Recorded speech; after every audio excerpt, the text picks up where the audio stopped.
Hey guys, before we get started with the video, I told VinCrew12000 that I would do this for him. I made a contest entry to his video made a contest entry to his contest yesterday, the video, and I forgot to answer one of his questions, which is where our YouTube moniker comes from, our name, how we came up with it. As you can tell, I'm still sick. But my YouTube name, it just really came out of me trying to think of some comic book related name that I hadn't seen before, and I was trying to think of a name that at the same time it had comic book in it and would convey a sense of, when you see the name, it's like, oh, this must be a review channel. Or, we must be talking about comic books. So, the comic book lowdown, the lowdown meaning, what's the scoop, what's going on, what happened in this particular thing. And so, I just put those two together, and there you have it. So, again, if you guys haven't checked them out, check out VinCrew12000. He's got his 150 subscriber contest going. He's a really cool guy. Again, check him out, and we'll get on to the review.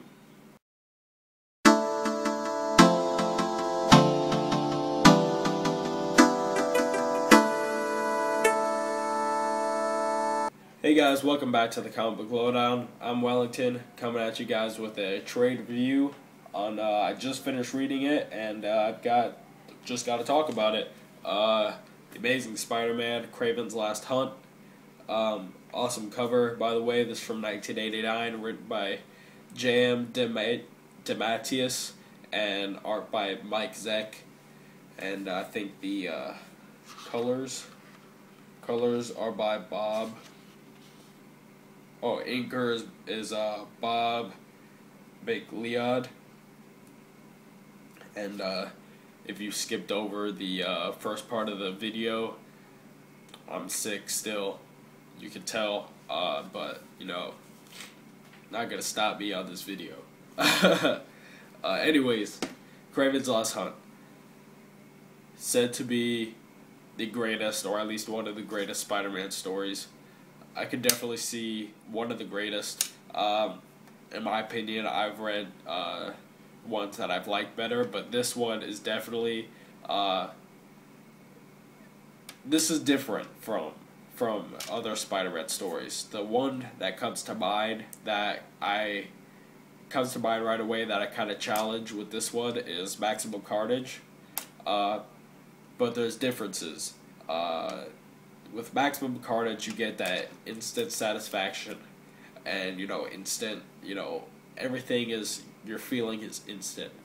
With this, it takes a little bit to think about, to review what you just read after you read Kraven's Last Hunt. And that's only because and I've watched some reviews on this as well, just to see if anybody mentions it, and nobody was really mentioning it, but just kind of the weird way they tell the story. There's a lot of the thought bubbles, and the talking is kind of broken up into one thought and then a counter thought to that thought. So, but it all follows one theme. The theme throughout this is kind of facing mortality and ascending over it, or kind of overcoming your own mortality and finding your own peace in whichever way it comes to you, and we kind of get that through the scope of 4 characters in this book. Kraven and Spider-Man, of course. We also get it through Mary Jane a little bit, and we get it through a character named Vermin, who is at the time wasn't even lesser of a character than Kraven was before this story. So we'll start out with, and I won't tell you really everything that happens. I'll just tell you a bit of it. It's pretty much Kraven, before this, was kind of a C-list villain, always getting beat by Spider-Man, so he finally gets to the point where he's been embarrassed enough. He's this great hunter that's overcome all these different things in the wild, that he feels embarrassed about himself and also about his family and the things that have happened to him, that every time he faces Spider-Man, he is beaten. So he comes up with this plan to kind of beat Spider-Man and then become Spider-Man. And in this book, we see all these different ways that Kraven tries to become the Spider, because he doesn't even see Spider-Man as a man at first. He only sees him as the spider entity, or the all-consuming spider that is Spider-Man. Which is kind of weird, but it works. Works pretty good, because you get this. I mean, you don't get a sense. You obviously see that Kraven is crazy, and his motivations are definitely very twisted. So you have to look at it through that lens. And there's a lot of weird stuff in here, like Kraven, in order to try to become the spider, he starts eating a bunch of spiders, and it looks gross because the art in here is so amazing. It's so gross to see him do that. While at the same time, all of this whole Kraven stuff is going on. He kind of is talking about how he needs to defeat the Spider-Man, or defeat the Spider, to kind of reach peace and then, atone for all of his family's embarrassment and things like that. While at the same time, Spider-Man, Peter Parker,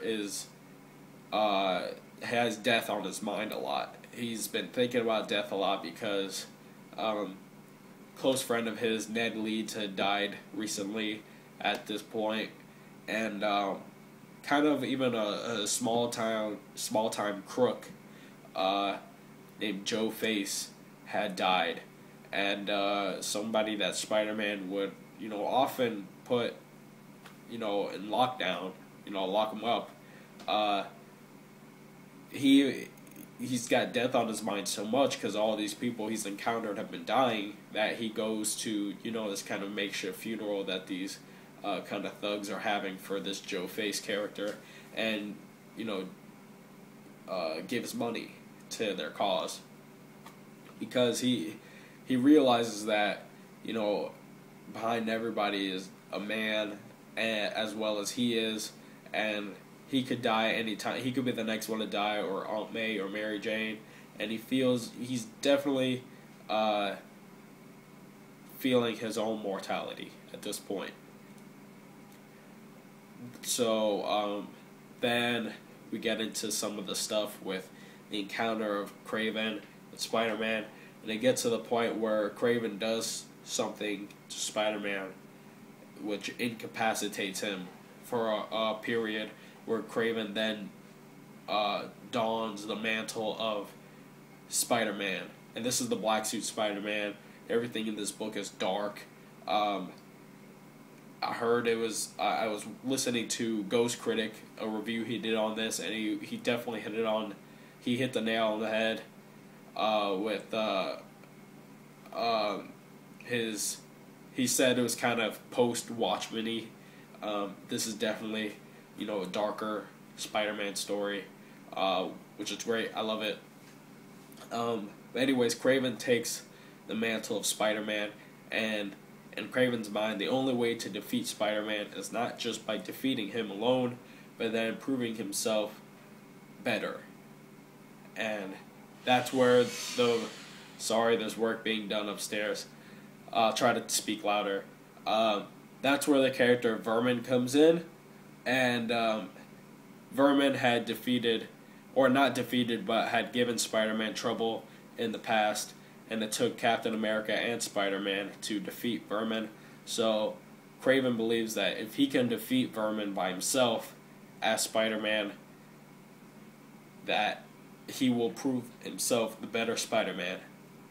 And then the way things happen, Kraven pretty much gets everything he wants, and by the end of this, Kraven, his plans fall into, into all the pieces that he wanted it, and his plan is a total success.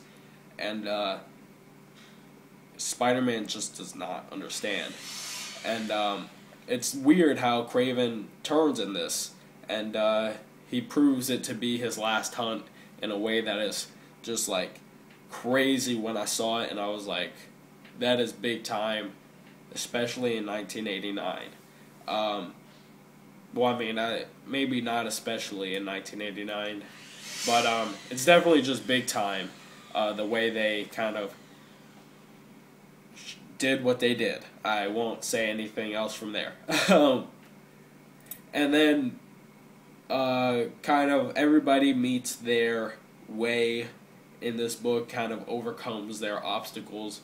And I want to touch on Mary Jane's, because hers are kind of on a smaller scale. At this point, Spider-Man, Peter Parker, and Mary Jane are newlyweds, and this is where we start to, well, they're not really newlyweds because they had been married for a while already, but she still is worrying about him all the time. And at this point, she's kind of like, Peter's been gone for 2 weeks. When he's incapacitated, he's gone for 2 weeks, no word, no anything, and there have been Spider-Man spottings around everywhere. So, and he's in the newspaper. Kraven actually killed a man in the Spider-Man costume. So Mary Jane even runs into Spider-Man at some point, and she doesn't know if it's an imposter or if it's Peter just gone nuts. And the way things kind of sum up at the end of this kind of brings her to her, everybody kind of meets a peacefulness in their own way at the end of this, and becomes, kind of, I wouldn't say a better person does everybody become, but everybody kind of, again, just meets their kind of ending. Maybe not an ending so much for some as for others, but definitely a suiting ending for each one of them. Do I recommend this? I recommend this book wholeheartedly. It's very affordable. The art in it is fantastic. I'll show you guys a quick page, something that really caught my eye. Let me look for something that also at the same time doesn't give anything away. Show you guys.